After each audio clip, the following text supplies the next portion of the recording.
Good evening, and welcome to our long-suffering viewers. Apologies, we're running a little bit late for the start this evening, and hoping that you will forgive us for the delay, and perhaps equally importantly, that you will forgive us for the fact that I have a slight cold. So ignore the sniffing; it will happen no matter what I do. Apologies. So tonight we are playing the classic fighting fantasy game book House of Hell, which frankly sounds every bit as delightful as Scorpion Swamp did last time. In the top right of your screen is my friend and colleague Ewan, and in the thank you, Kelly, much appreciated. And in the bottom right hand corner you have me, Ben, sometimes known as Bucky by those who know me best. This is the book in question, House of Hell. It's written by Steve Jackson. Now, we have not had a lot of luck with Steve Jackson. We tend to do better when Ian Livingstone writes. But we'll see. We will see.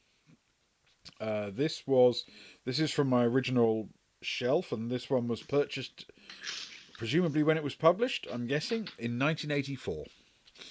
So a fair little while since this was live. Now, it does tell you right at the beginning, Ewan, that the House of Hell is a little bit different from previous adventures. Oh. Yeah. And none of what they tell you sounds good. So we begin unarmed, with no provisions or potions, and there's an additional characteristic called fear.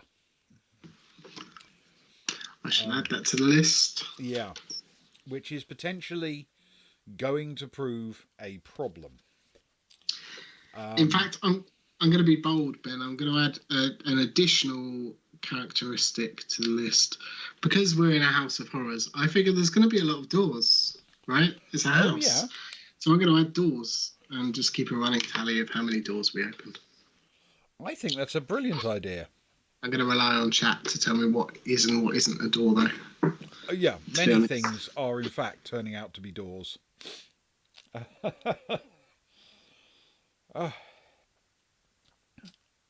So, good evening, Lee, as well. Thank you for joining us. Yes, thank you, Socks. Thank you, Sparrow. It's very nice to have you with us this evening.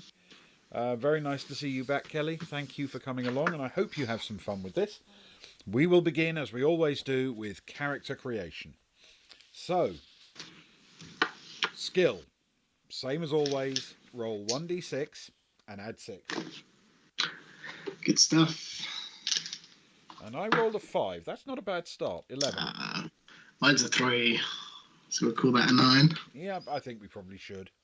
The maths adds up. Stamina, 2d6, and then add 12. Oh, that went really well. 23 for me. Well done, Ben. Mine was a 4 plus 12. That's a 16. Luck, 1d6 plus 6. Oh, this is where it's gone a bit pear-shaped. That was a 3, so 9. Much better for me. I got a 6. And now we have to cover the fourth characteristic. Now, the fourth characteristic is a little bit different in the way it works. So, to roll it, you do the same as you do with skill. It's 1d6 plus 6. And I rolled a 2, so that's an 8.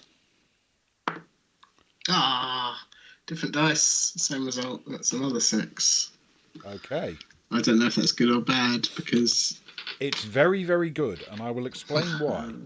Good stuff. You can put that number in kind of brackets, and then underneath it write 0. As you go through the game, it will cheerfully explain to you that you've received a fear point or whatever. If Yeah. your fear hits the number that you got with the dice, you instantly die of fright. Oh. So, this Wonderful. is a snag, especially for me with a total of 8 for fear. And then we have to do our normal thing of peeling away 4 points each from our totals because we're going to play it with 2 characters. Oh, I forgot about that. And for me, that's pretty obviously going to come from my vast stamina pool. Yeah. Oh, Ben, I'm going to take it away from doors. I'm going to start doors with You're going to minus take 4. it -4 doors. I think that's probably the way to go, yeah. No, I tell you what, I'm going to take 2 away from luck and 2 away from fear. Okay. I assume I can take it away from fear I as don't well. see why not, yeah. Wonderful. Because Okay. they were my 2, not my 2 highest, but my 2 relative highest. Now there is, I'm afraid, one more bit of bad news. Because there hasn't been enough of that yet. No. You know that skill number? Not for Steve Jackson. That skill number that you cheerfully rolled and then thought, that probably wasn't the best you could have done? Yeah. That is your theoretical skill once you are armed. You actually start with that number -3 as your working skill. Wonderful. Which brings my total down to 8. A lovely 6 for me. I thought you were going to say half it for a minute there. I'm glad you didn't, but it still seems harsh. It does seem harsh. So accordingly, my initially quite optimistic looking rolling is now looking very tentative indeed. A skill of 8, stamina of 19, luck of 9, and a maximum fear of 8. Yes. However, much better than my skill of 6. Stamina of 16, luck of 10, and fear of maximum fear of 10. Okay. So, with that in mind, let's begin at the beginning. The rain spatters the windscreen relentlessly. You can see no more than a watery gloom as you strain forwards over the steering wheel to see the road ahead. Although the wipers flap valiantly, they're fighting a losing battle as the rain drives harder and harder. Your foot eases off the accelerator, the headlights struggle to light up the road. Damn, you curse the white-haired old man who sent you off along this bumpy track. Probably he meant the second turning on the left. Or even a right turning, the old fool. Perhaps this is his idea of a joke. After all, didn't you notice a mischievous grin in his eye? Something vaguely sinister? But what sort of nonsense is this? So you've taken a wrong turn and got caught in a downpour in the night. The rain will ease off soon. It can't possibly keep up this deluge for long. And then you'll be able to... Watch out! You spin the wheel frantically to the left to avoid the figure who, from nowhere, shows up in the headlights. The car bumps and jolts as it bounces over the rocky roadside and thumps into a ditch. You collect your thoughts. You are unhurt, but shaken. Then you remember what's happened. The body, you must have hit the figure which appeared. There was no way you could have avoided him. You spring out of the car, praying that he's still alive. Your clothes soak up the rain as you hobble back to the road. In the darkness, it is difficult to see anything, but there's no sign of a body. You consider the situation. Are you certain that it was someone and not a trick of the light? Yes, you can remember the arms held up in fright as the car collided, and the look of anguish on his face. His face? There was something familiar about that face. A man you recognised, an old man with white hair. Your heart leaps. No, impossible. With a shiver of fear, you race back to the car, jump inside, force the key into the ignition and twist it violently. The starter coughs, splutters, and dies. You hit the key again, but this time a single shudder is all the engine can manage. You grasp the wheel with your hands and shake it desperately as if to force some life into the car, but the battery is dead. Your car is certainly not budging from the ditch tonight.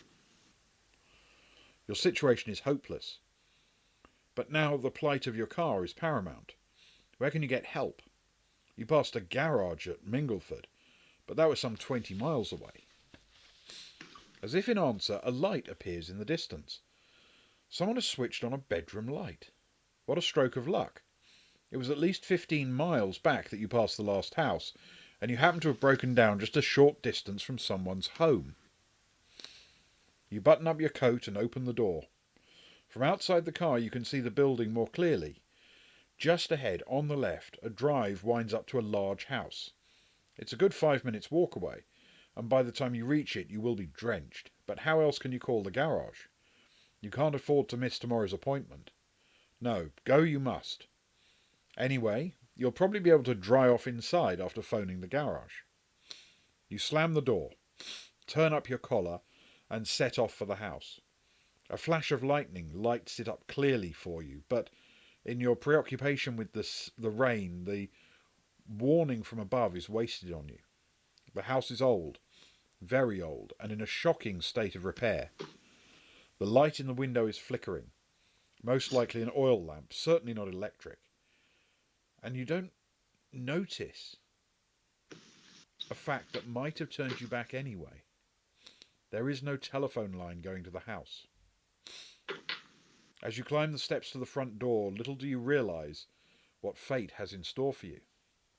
Tonight is going to be a night to remember. Now turn over. Oh, I like it. You climb the creaking steps up to the front door and pause to catch your breath. Even though you ran all the way up the drive from the car, you're soaked through. Your feet are particularly wet, judging by the number of puddles you stepped into in the dark. The drive needs a small fortune spending on repairs. But under the porch, you're out of the storm and you brush the rain from your clothes before turning towards the door. The rain is still pelting down, but an eerie silence hangs in the air. No lights are on downstairs. You step back off the porch to check the upstairs window which attracted your attention earlier. Nothing. No lights. The whole place seems to be deserted, but then you remember the time. 5 minutes to midnight. Everyone in the house has probably gone to bed. An owl hoots in the distance, and a shiver runs down your spine. The situation is a little scary. Here you are in the middle of nowhere at some strange run-down old house, about to wake up whoever lives inside. At midnight. They certainly won't be too pleased, but you have no choice if you're going to make your appointment tomorrow. You must reach a telephone to call for help. You step up to the front door. From the left-hand side of the house, a dull glow catches your attention. A light has been turned on. You breathe a sigh of relief. At least someone is awake. You consider your options. There's an elaborate knocker in the middle of the door and a bell pull hanging down to the right. Will you rap the door with the knocker, or pull the cord, or creep around the house to investigate the light? It sounds excessive, to be fair. A knocker and a bell. It's a door, so we've got to investigate the door, surely, Ben. It's got to be door, hasn't it? Yeah, it just whether it's the knocker or the bell pull.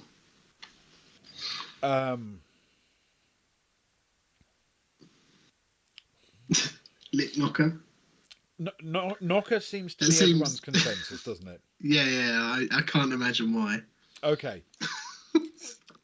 We will turn to 357 then. Wonderful. Also worth noting, I've already got a door count of 1 because I assumed that the car had a door. It did have a door, yes. Good stuff.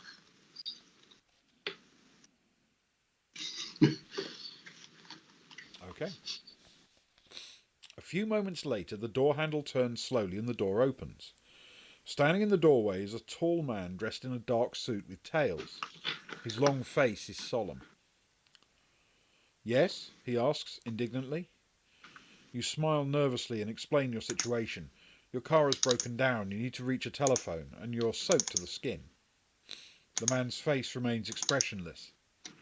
Come in, he orders. The master is expecting you. Follow me. He leads you into a reception hall and tells you to sit down while he informs his master of your arrival. Turn to 8.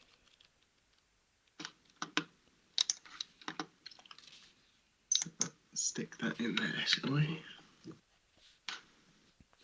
You sit down in a solid carved chair and look around. The reception hall is certainly not what you would have expected from the outside. It is elegantly decorated with rich tapestries and fine oak panels. A number of portraits line the walls.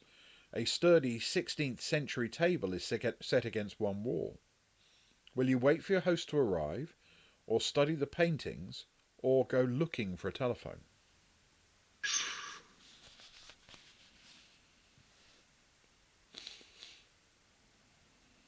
That is a very good question. I mean, I suppose going looking for a telephone would seem rude. But perusing the paintings... Casual, yeah. Less so. Does that make sense? Yeah, let's do it. Okay, we will study the painting. We turn to 304.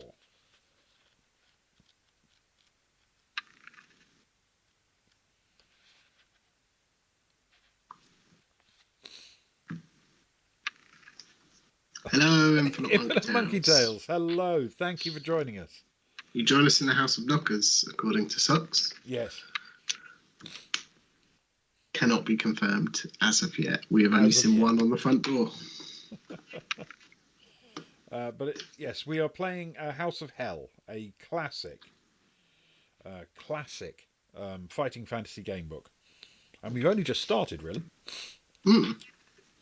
3 portraits are particularly interesting.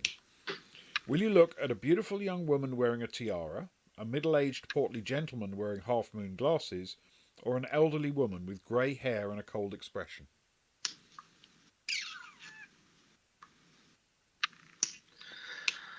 I don't know, Ben. I'm drawn to the portly gentleman, if I'm honest, but I'm open to suggestions. Yeah, I suppose that does make sense. I'm guessing the beautiful young woman wearing a tiara is probably a sucker bet. But yeah, let's go for the portly gentleman. Yeah. Yeah, we'll turn to 37. Lick portly gentleman. Lick portly gentleman.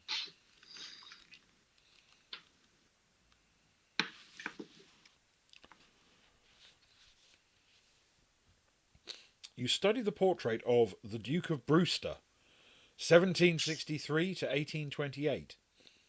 A rather elegant sort of chap. But suddenly you jump back. You could swear you saw his eyes move. A moment later your suspicions are confirmed. His eyes are definitely moving, directing your attention towards one of the doors in the hall. What's happening? Your car breaks down and suddenly you're in an elegantly decorated derelict house with moving portraits. Will you sit back in the chair and wait for your host to return? Or try the handle on the door that the portrait is looking at? Or have a look at a different painting? It's a lot of options. It is.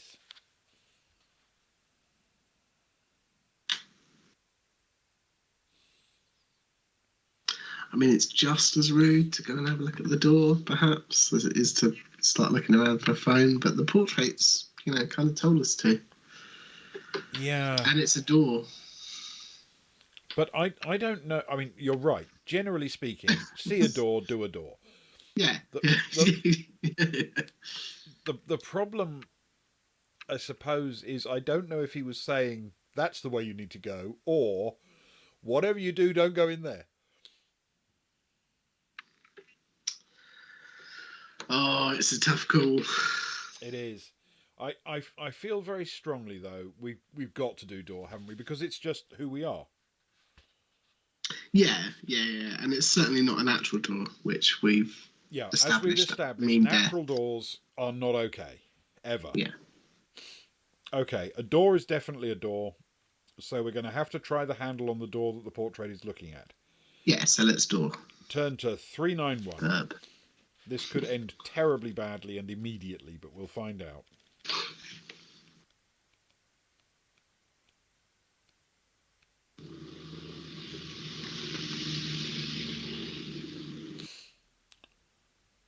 You race across to the door and twist the handle. You stifle a scream and release the handle immediately as an electric shock runs up your arm. Lose 2 stamina points. Oh, good. 2 stamina points down. Wonderful. The thing I find hardest about, I think they've all been Steve Jackson books, is the lack of cardinal directions. Where do we think? Yeah.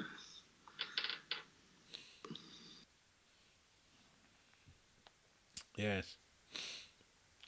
Footsteps. Someone is coming. The tall man you met earlier walks in, opening the door for another tall man dressed in a purple smoking jacket. May I present Lord Kelnor, the Earl of Druma, the butler announces. The Earl holds out his hand and you shake it. His grip is strong and his eyes pierce yours. His lips widen to a soft smile. You begin to tell him of your predicament, but he holds up his hand.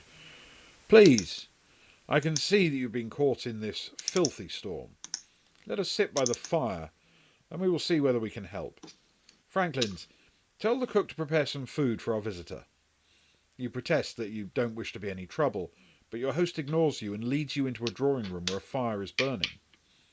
You take off your coat and sit down. The heat of the fire makes you feel comfortable once more. Franklin's returns with 2 glasses of brandy. Will you relax, drink the brandy and ask if you can use the telephone? Or will you wait to see what he asks you?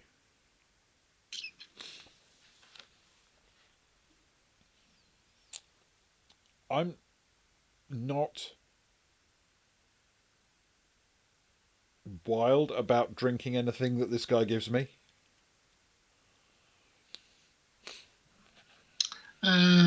Yeah, I can see how we should possibly wait. Let's do that. I'm also going to assume that's not the electrified door. We'll try it. Wait to see what he asks you. This could go very badly for anyone who follows cricket, because this is turn to 111.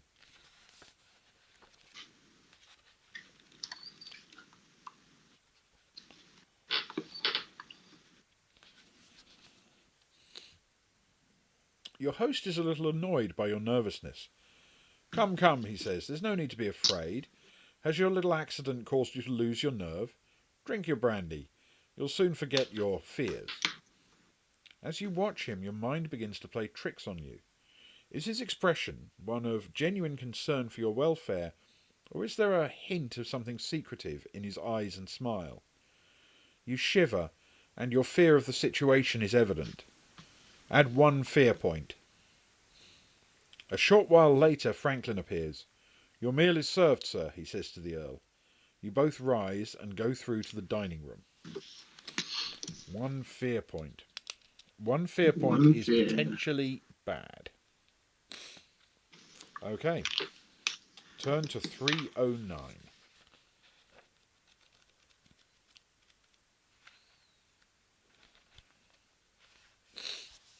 The dining room looks magnificent. A long table stretches between 2 fine chairs and is laid with gleaming silvery cutlery. A rich red wallpaper covers the walls, and the room is lit by a sparkling chandelier, bristling with candles, which hangs from the ceiling. You take your seat, and the butler moves behind you to offer you wine. Will you take white wine or red?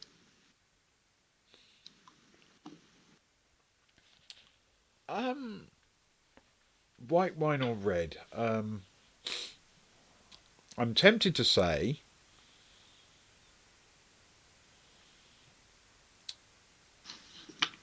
I don't know. What do you think?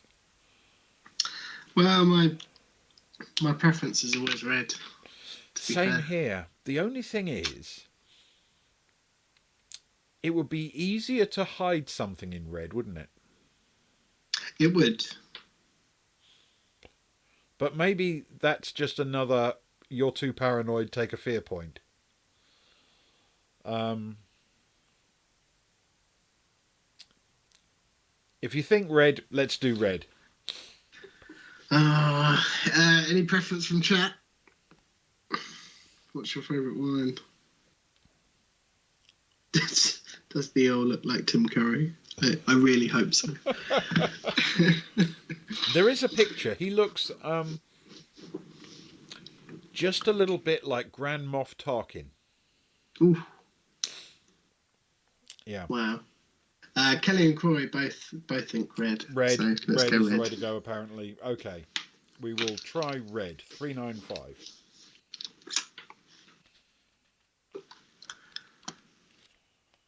I'm slightly worried that these are such utterly trivial decisions that you have to make, and yet they all seem like life and death, don't they? Yeah. It's good for the terror, not so good for the fear. The wine is impeccable, a fine vintage. Soup follows, and then you may choose either lamb or duck for your main course. Or you can tell your host that you've already eaten and you're not hungry.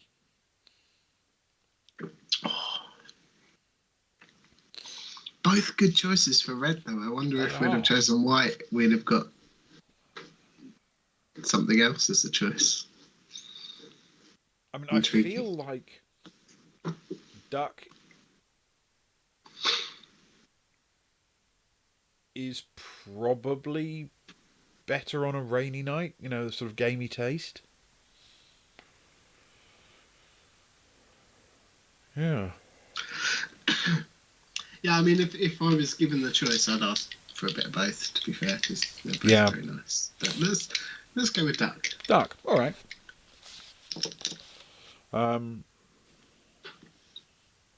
Duck is turned to 115. Genuinely fascinated by how many paragraphs we've got to get through just in order to make it to the end of dinner. Maybe that's the whole adventure. There is no house, it's just dinner. Your mouth waters as a roast duck is laid before you. The Earl is having the same, and you both chat as you eat. He wants to know how you came to be driving along this road in the middle of the night, and you tell him about the old man's directions. You ask him about himself and his family. Turn to 28.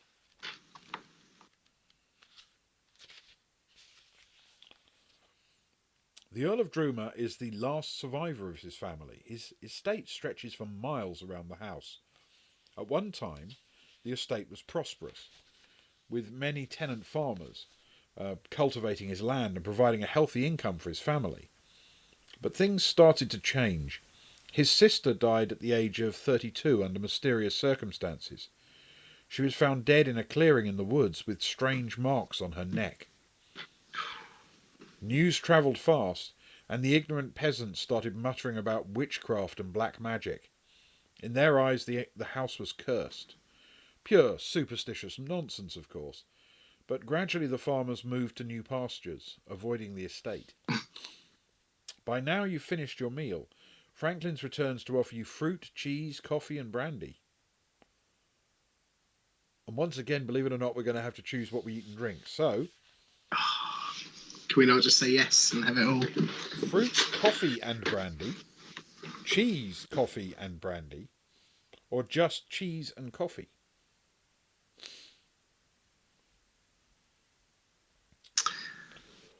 I mean, at the end of a meal like this, I'd be tempted to say cheese is the natural way to finish it, and so is brandy. So cheese, coffee and brandy seems logical, but...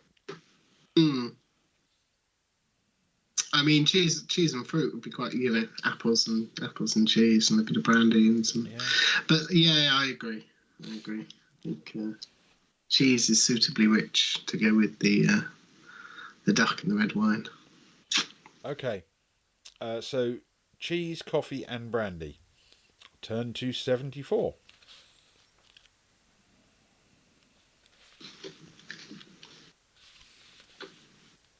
You finish off your meal. The Earl rises to his feet, saying, "Our conversation has been most enjoyable, but now you must be very tired. Franklin's will show you to your room. Let us retire." You stand up. He's right, you are tired, and it's well past midnight. You stumble and reach out to steady yourself against the table. You didn't realise you were that tired, or have you had a little too much to drink? Your head is spinning, and the voice of your host becomes part of a background noise which is getting louder and louder in your ears. Eventually, you collapse to the ground and lose consciousness. Turn to 173. Oh no. I mean, we can't die.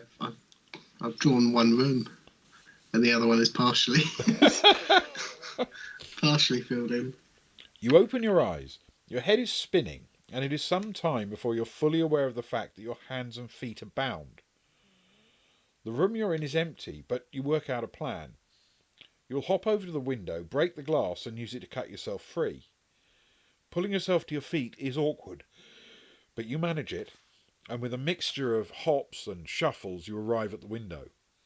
Outside, the wind is blowing the rain against the window panes. Will you go ahead and smash the window with your hands, something of a risky business, or will you instead test your luck?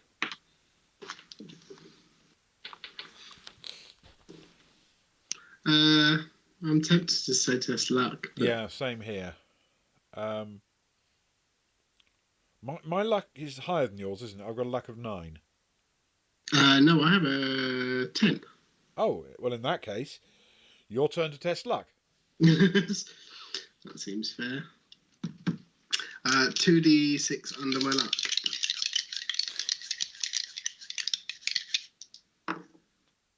Which it is, with an 8. Excellent. Now, sadly, of course, that does cost you a luck point. Yeah. If you want to test your luck, turn to 136.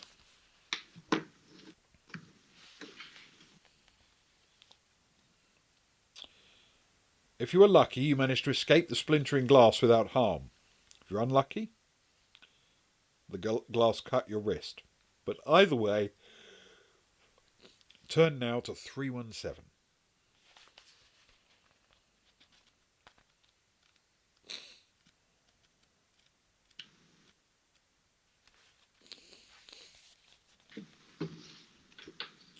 You cut yourself free and massage your wrist to get the circulation moving again. Then you walk over to the door to try it. It's not locked. You try the handle, open it a little and look outside. Your room is on a first-floor landing. Facing the door is a balustrade, and looking over the banisters, you can see the entrance hall below. To your left, there are 2 doors in the corner of the landing, which runs along to the right. If you wish to go this way, turn to 287. Looking to your right, the landing runs past another door and then turns to the left. To go this way, turn to 33. Well, this is useless because there are doors everywhere. Yeah, that's a lot of doors. There are 2 doors to the left, as opposed to just one to the right.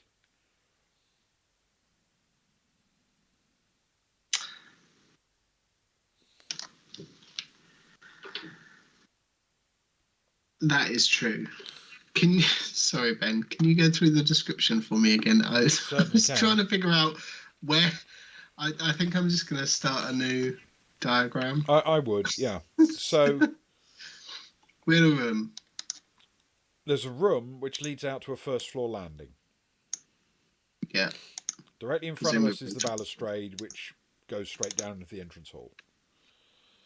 To the left, there are 2 doors in the corner, and then the landing turns to the right. Or we can go to our right, the landing goes past another door and then turns to the left. Right. If you see what I mean. So we're sort of in the middle of one side. Yeah. I think. Like...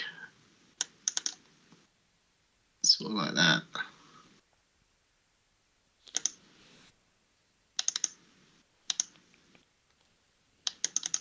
and there's 2 doors in the corner.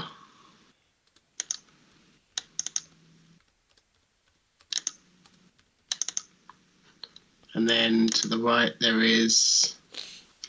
If you go to the right, there's a door on the landing, so presumably like the same side as the door we've just come out of. And then the thing turns to the left. Right. I think that makes sense. And turns left. Cool. Thank you. So corner doors or door on the landing next to us? I think we have to choose the path of more doors, don't we? I think you're right. I mean, I don't think we have a door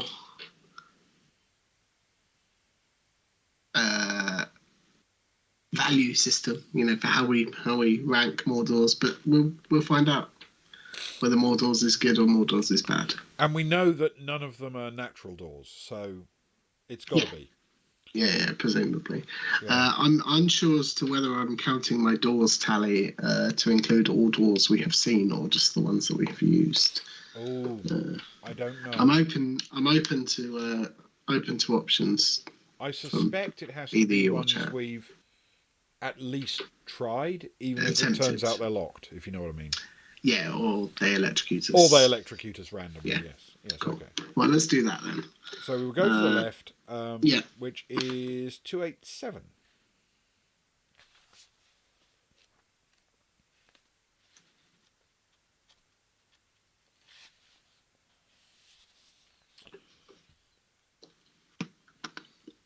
You walk up to the 2 doors in the corner of the balcony. The one on your left is named Balthus, and the one in front of you has no name. If you wish to enter the Balthus room, you can enter the Balthus room, or go through the other door, or ignore them and continue around the landing. Well, the first one is the one we have to go for, right? First door is the door. Yeah, first door is the door. It's definitely a door. A door is a door. Balthus is a door. I've completely messed up that door, though. Through not thinking. Yes, to go on. Into Balthus. Balthus as in, like Balthazar, Balthus is. So Balthus, turn to 299.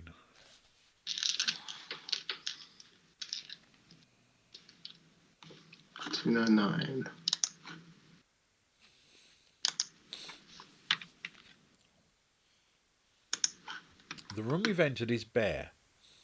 Pinstriped wallpaper covers the wall. A hearth is set in the centre of one wall, and on the mantelpiece there is a small wooden box.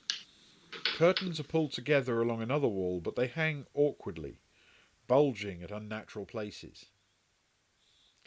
Do you want to investigate the bulging curtains, open the box, or leave the room? Well, I think curtains and boxes could both be doors. A box, certainly, if it opens, has a door. I would imagine.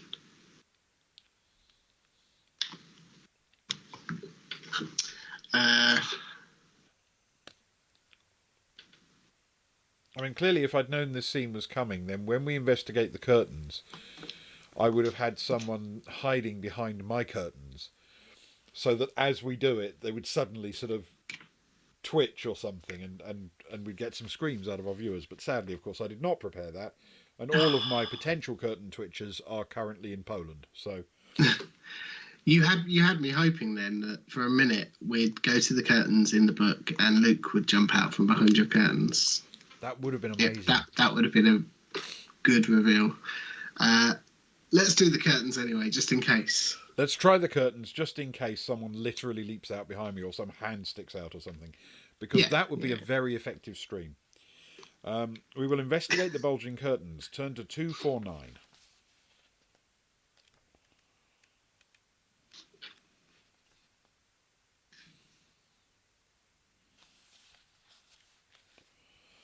Slowly and quietly you walk up to the curtain. There is no movement from it. You grab the left-hand curtain and fling it open.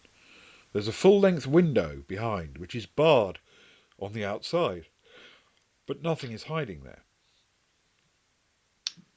You take hold of the other curtain, but before you can move it, the bulges you noticed come to life.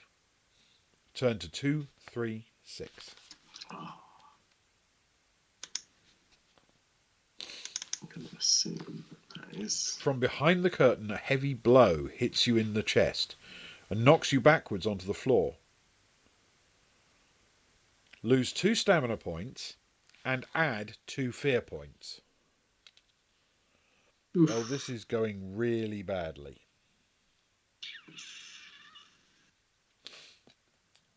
Okay. You pick yourself up quickly and the curtain slides to one side. A human figure steps out. Its skin is a dirty green colour. Its wide eyes stare at you, yet through you.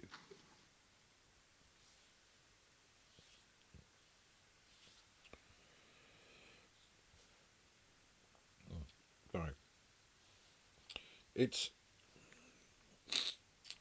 Its jaw gapes open to reveal a mouth half full of rotten teeth. It wears ragged clothes, and it is advancing towards you.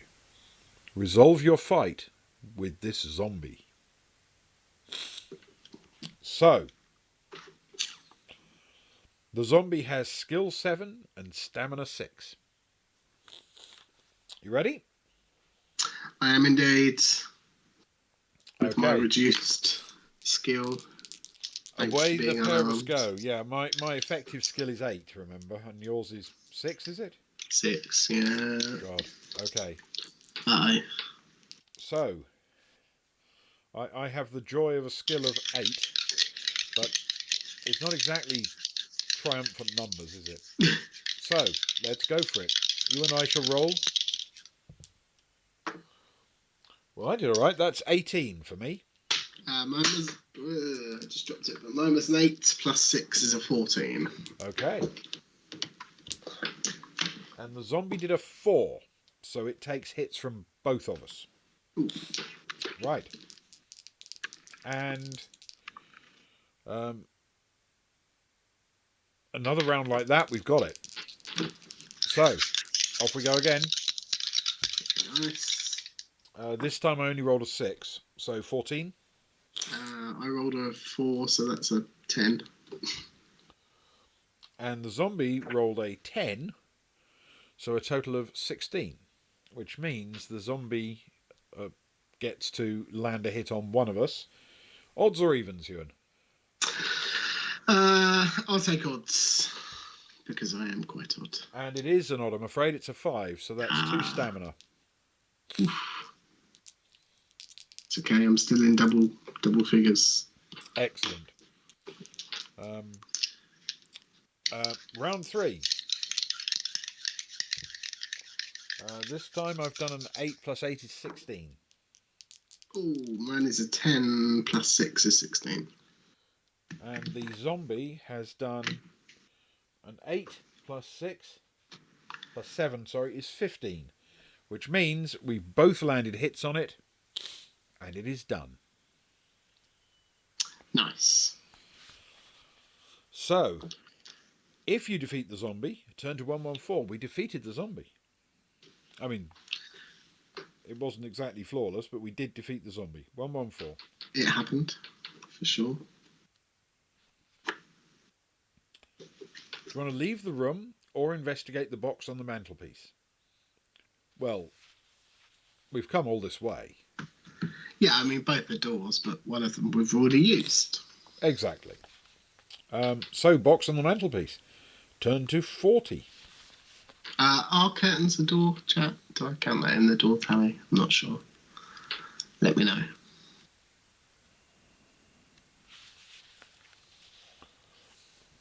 The box rattles when you touch it. There's something solid inside. You undo the catch and open the lid. Inside you find a small key. You try the key in the door, and it fits. The key turns and unlocks the door, allowing you to leave the room. You find you're in the corner of the landing. There's an unmarked door to your left. You can go through it, or straight ahead, you can see the main staircase heading downwards, and go that way. Okay, allegedly, therefore, presumably the door locked behind us when we came in, and we didn't know because we didn't try and leave before. Oh, yeah. Fair enough. Okay. So essentially, we can go into the door next door, or Yeah. straight downstairs. Well, I feel the door is a door, right? The door is a door. We should definitely door. Yeah, okay. We will go through it. We will turn to 86.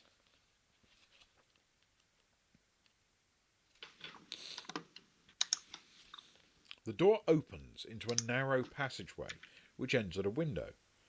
There's a door halfway along the left-hand side. Well, that's good. And a sign on the door identifies it as the Diabolus room. If you wish to try this door, turn to 13.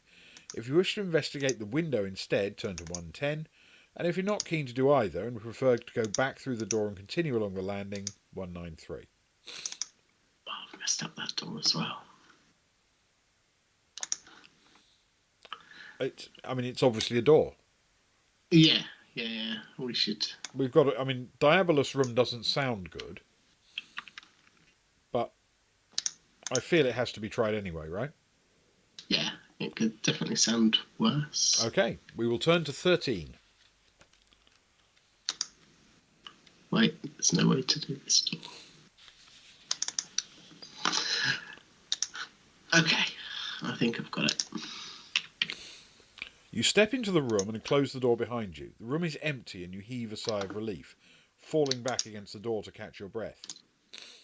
We can rest in the room or try the window for a means of escape.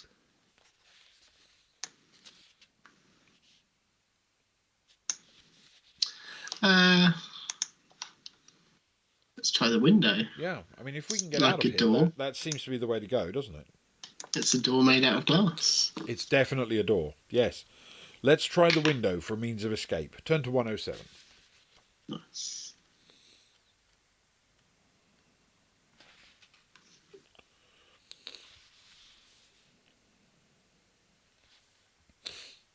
You walk over to the curtains and part them slowly. Outside, the storm is still raging. Thunder rolls across the sky and rain rattles against the window. The window is barred. There's no way out here. Turn to 168.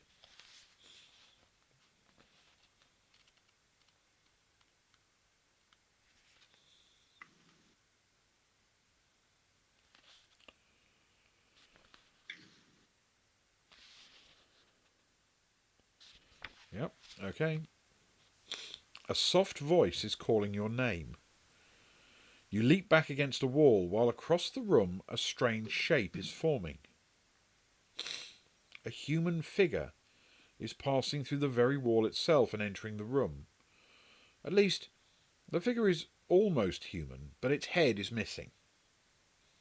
As it materializes before you, the voice becomes clearer. It comes from a head that is carried not on the apparition's shoulders, but in its hand, which hangs down at its side.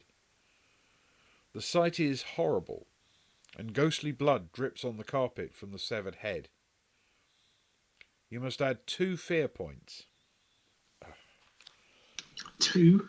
2 fear points. The fear points is going to do us, I'm afraid, I think, because I'm already up to 5. Yeah, same. And I've only got 8 as my maximum. So we can stay to hear what the ghost has to say or run from the room. Well, we've already been frightened by it, right?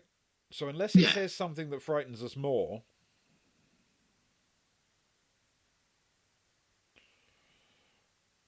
maybe we stick around? I don't know. Presumably it has something to say. It could be of interest. Let's give it a go. Okay. Let's find out what it has to say. Turn to 124.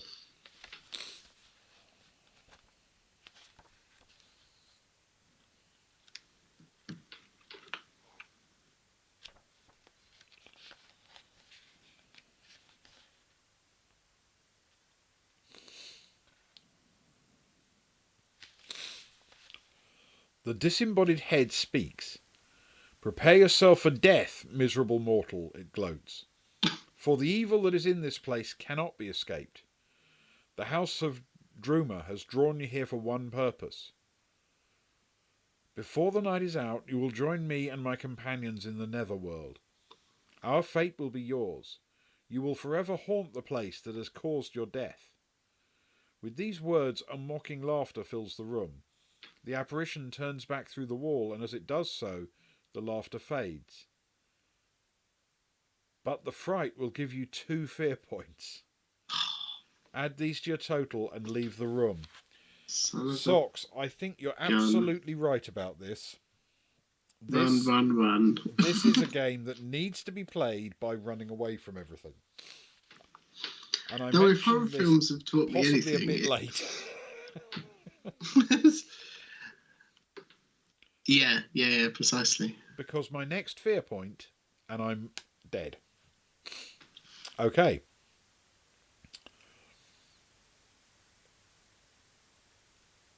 Turn to 382.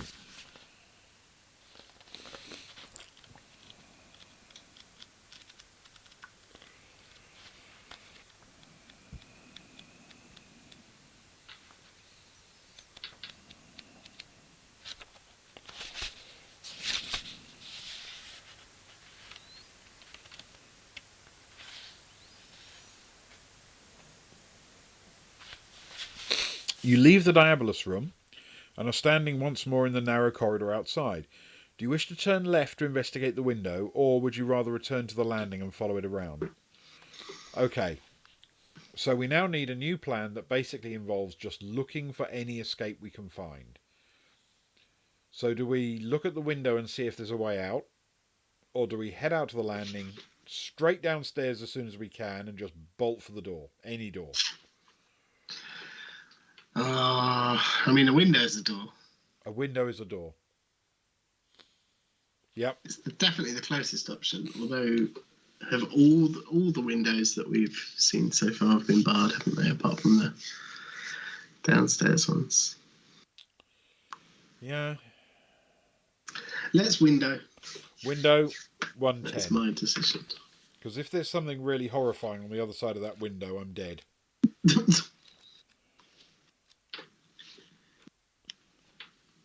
Presumably, seeing you die of fear would be enough to give me the extra fear and knock me over the edge. I don't know. We'll see. And I would be as well. Curtains are drawn across the window, and you approach cautiously. You gingerly pat the folds in the curtain and are relieved to find nothing there. Although they seem to be safe, you're still on your guard as you draw them apart. As you do so, a thunderclap booms outside and makes you jump. But you're safe. A perfectly ordinary window is uncovered. However, the heavy iron bars on the outside are a little worrying. Through the window you can see nothing but the rain running down the pane of glass. But curiously, the rain is avoiding one area. Could it be that the wind is blowing the rain away from this corner? You bend down to take a closer look. Written in the condensation which has formed on the glass is a message. You read three words. Mordana in Abaddon. You repeat this message to yourself and then rub it off the window, in case anyone else should see it.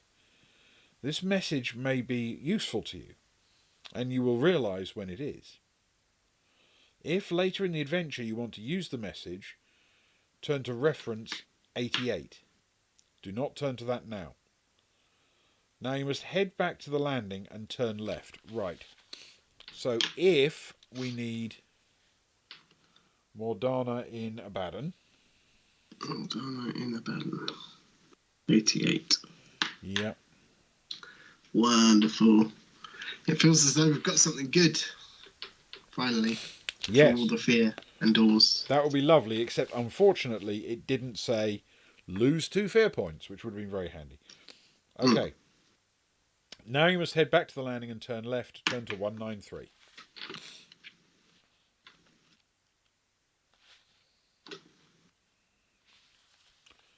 A short distance further on, you come to the top of the main staircase which leads downwards. Immediately opposite the staircase is an unmarked door.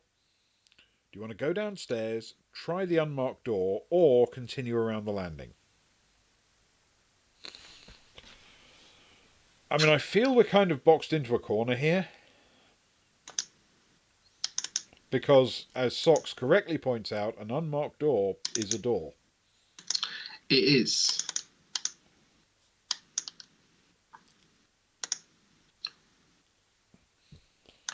Well, I mean, we're nothing if not consistent.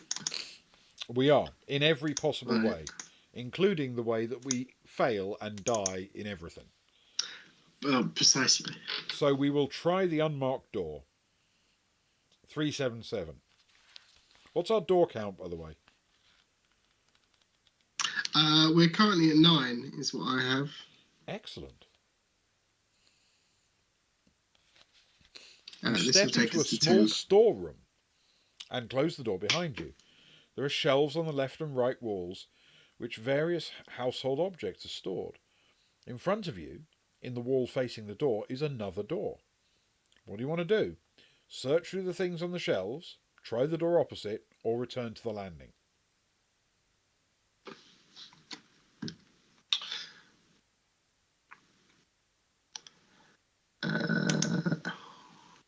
Well, I mean, it's a door.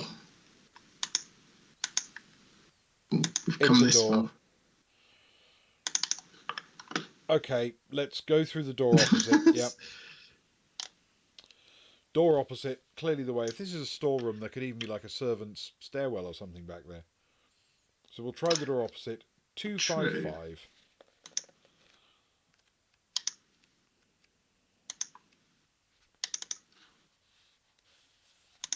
You step out of the storeroom into a hallway. To your left, the hallway ends at a door, which leads to the Shaitan room. If you wish to try the door, turn to 200. Almost opposite is the Mammon room, which you may enter by turning to 123. If you're not interested in either of them, go back to the landing through the storeroom. Now, Shaitan, as in the demon, Socks, and Mammon also a yes, that one, and Mammon also a demon, of course. I assume if we keep looking around, we'll blunder into Leviathan rooms and all sorts of others. So, God, this is a horrible map. Opposite or left? Both have doors. Yeah. Is that right? Almost opposite is the Mammon room, or we can turn left and the hallway ends in a door. Yeah. So.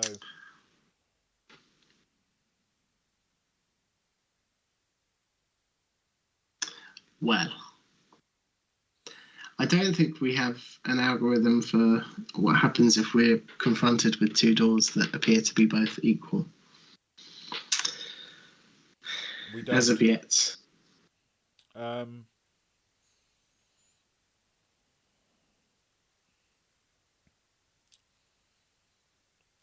I mean, I suppose Mammon,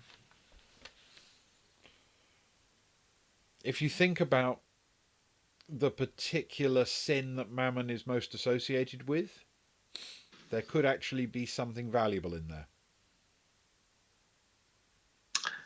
Yeah, let's do it. Just in case. You never know. So that's the one opposite. Enter the Mammon. That's the one opposite, yeah. Which we get to by turning to 123.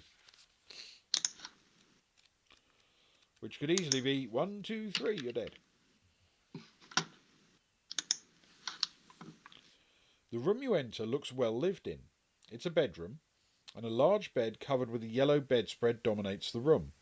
Clothes are strewn about the floor, and a tap is running in a wash basin in the corner.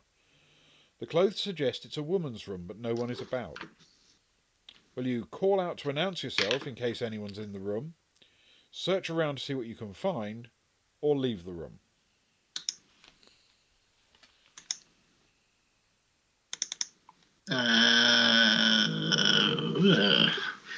What do you think, Ben?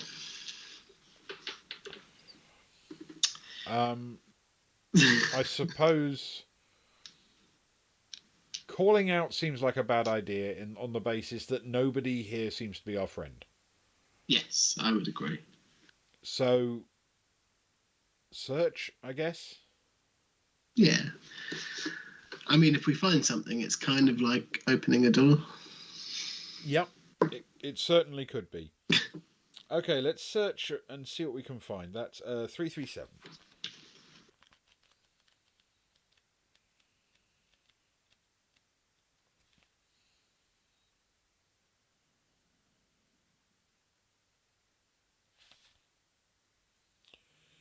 You walk over to the mantelpiece and study the trinkets scattered along it.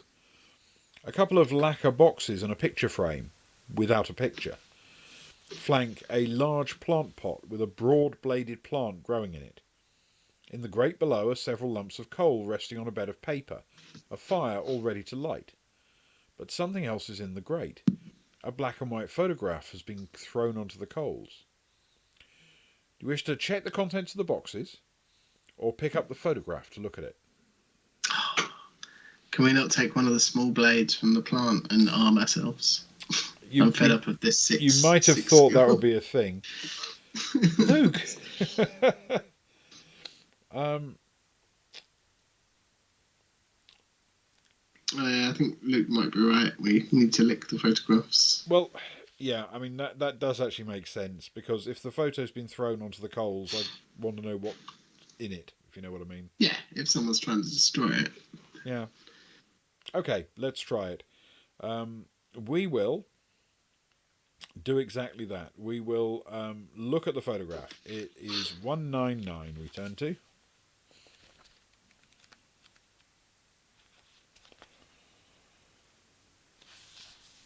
You sit on your haunches and reach for the photograph.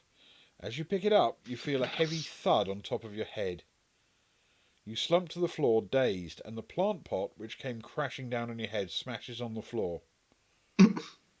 You must lose 3 stamina points for this accident. Oh, well, at least it wasn't. At least it wasn't scary. Yeah.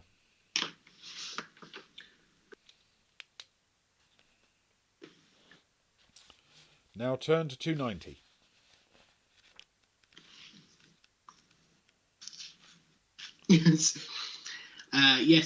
Yes, Kelly. 3 from a plant pot. Yeah. Less damage than from the thing we thought. More damage than from the thing we thought.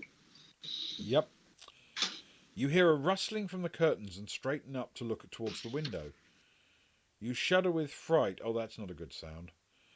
As the curtains open before you. Just as quickly they shut again, then there is silence. You walk slowly over and grab them, but they are perfectly ordinary curtains. You must add 1 fear point for the shock. That is me done. No.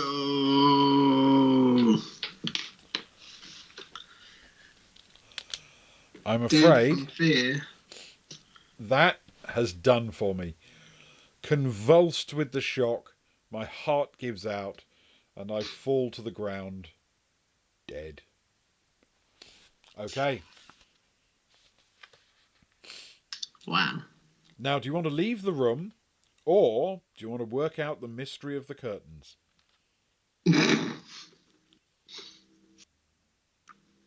Killed by curtains. It's somewhat ironic. Yeah. Given your backdrop. And the fact that, it is curtains. Yeah. Literal curtains. Literal and metaphorical curtains. Both rolled into one almighty pair of curtains. Yeah, Kelly, I'm completely on board with burning the house down, but I don't know which paragraph to turn to because it hasn't told me that. Presumably 88, but we're not allowed to do it until we reach the right moment. Indeed.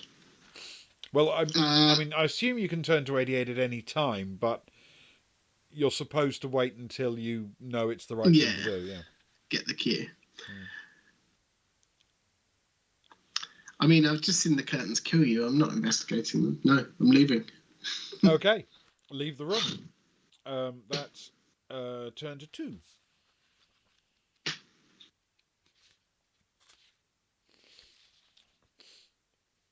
You can now proceed either by turning right and trying the door of the Shaitan room, or by turning left and following the passage, which bears right past 2 rooms labelled Asmodeus and Eblis, and then rejoins the landing.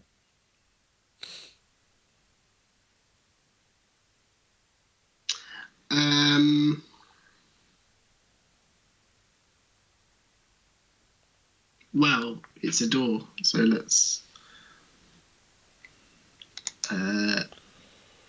go through the door to the Shaitan room. Yeah. Yep. Okay. Turn to 200. Right past 2 doors.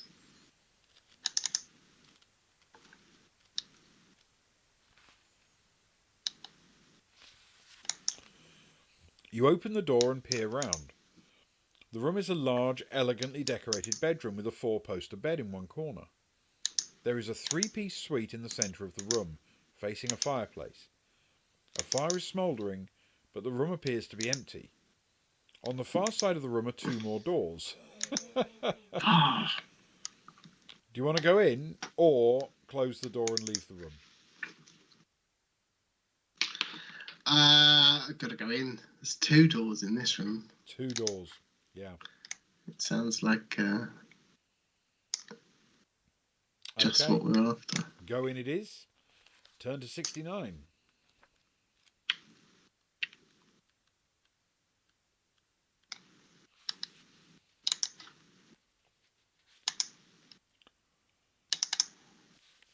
You step inside and close the door quietly behind you.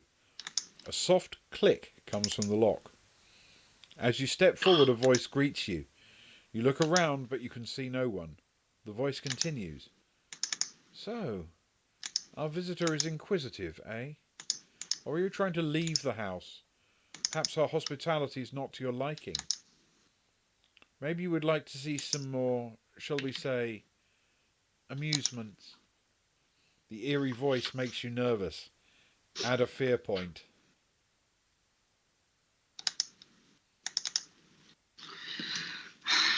Right, that's my last fear point. And my map has drastically gone wrong because that is definitely a window right about there. And somehow I've got doors going into the scales. It's all good. Do you still have 1 fear point left? Yeah. I'm still alive by 1 fear point. Okay. Do you want to stay and talk to the voice or make a hasty exit back through the door? Well, the door clicked, but it is a door. Let's make a hasty exit through the door. Hasty exit through the door, okay. The door's a door. Hasty exit back through the door, turn to 120.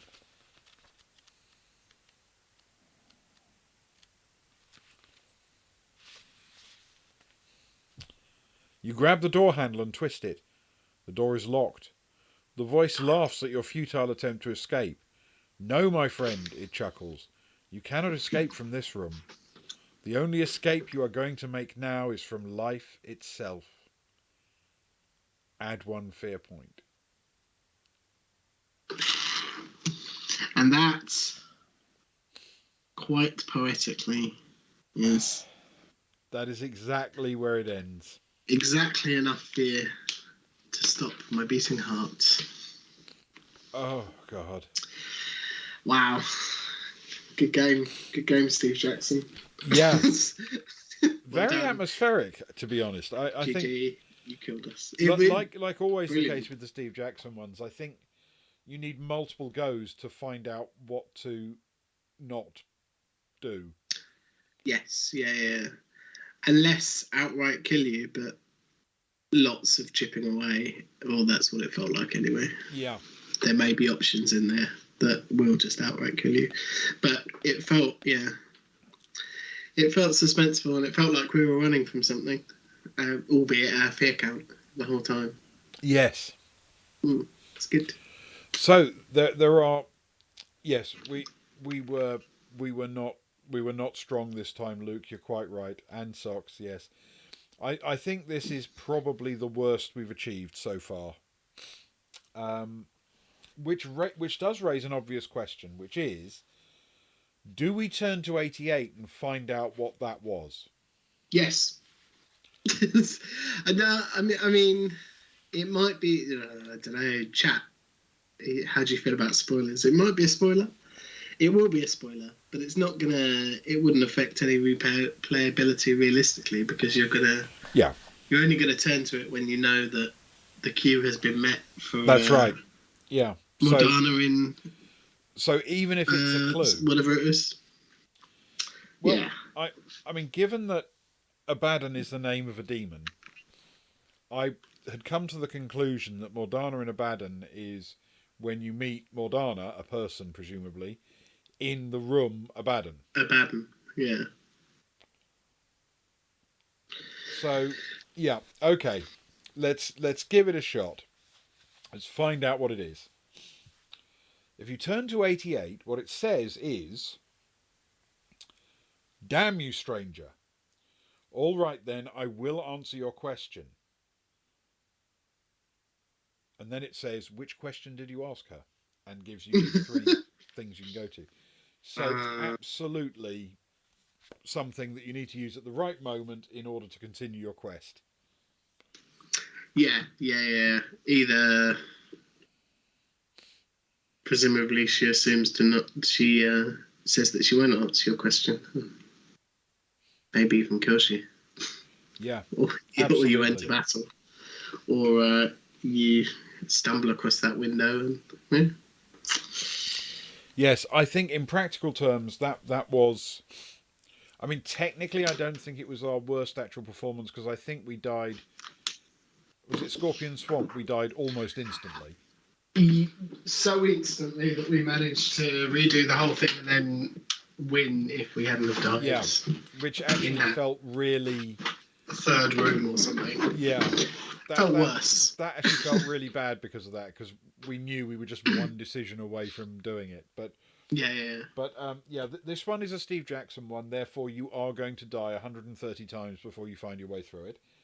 Yeah. But I quite liked it. I thought the atmosphere was good, and it was different from a sort of usual fantasy hack and slash. It was indeed. And Socks, you're totally right. A spoiler is a door. A spoiler is definitely a door. I will not count it towards our door total of 13. Because opening doors after you're dead doesn't count. No. I tell you though, 13 doors, that's a lot for us. We probably haven't hit that many doors since like Firetop Mountain or something. Yeah, which was a very traditional dungeon with doors. And a house is probably going to have quite a lot of doors. It makes perfect sense. Okay. I'm there for it. Doors are good. Well, we have tragically run out of content. So thank you, Ewan, for joining me this evening. Thank you, Ben. Sorry for the delay. Anyone watching, that was entirely my fault. But as it turns out, it wasn't too big a deal anyway, because we died quite quickly. We actually died quite quickly, yes. So we weren't actually dragging things on too late anyway. What I'm going to do is I'm going to take a very short break and then come back online at Discord. I don't know if you'll join me, Ewan? I may do for a short period of time. Okay. Yeah. All right. That sounds like a plan.